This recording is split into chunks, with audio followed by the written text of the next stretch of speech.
Une fois de plus, on tente de montrer la continuité ou la discontinuité au point charnière entre les deux morceaux de cette fonction définie par morceau, c'est-à-dire au point x égale 0. Pour ce faire, on va réaliser une rapide esquisse.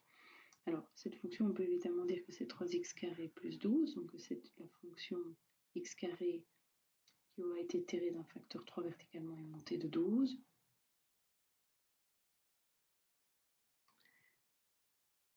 Donc, elle existe si x est différent de 0. Donc, en réalité, on sait que le point ici sera un point creux. Je vais le placer en rouge. Et que autour de ce point, c'est x carré qui se comporte, on va dire, de manière presque classique, si ce n'est que c'est tiré d'un facteur 3. Donc, après une unité, je suis censé me retrouver en réalité à 15 de haut, donc 3 unités au-dessus du sommet. Même chose en moins 1. Donc, on a une fonction qui ressemble à ceci. Donc ça, c'est le deuxième morceau. Et si x vaut 0, et bien là, on nous dit que la fonction, elle vaut tout simplement 4. Je vais le mettre en bleu. Donc le point est là. Pour bien marquer le coup, je vais quand même le mettre en point creux, celui-ci. Donc on a une fonction qui, sur le dessin, a clairement l'air discontinue.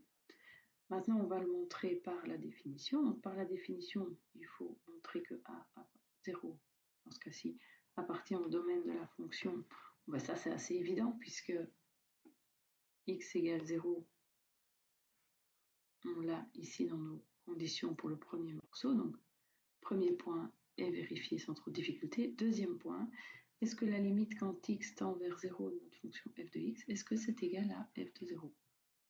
Ben, f de 0, on le connaît aussi, puisque f de 0, ben, même chose, on doit utiliser le premier morceau en bleu, f de 0 vaut 4. Bon, la limite en 0, ici, je vais devoir travailler par défaut, par excès, donc limite à gauche et limite à droite, puisqu'on voit que quand on s'approche de 0, en réalité, on est plutôt sur la parabole. Là, on voit sur le dessin que le résultat, c'est 12.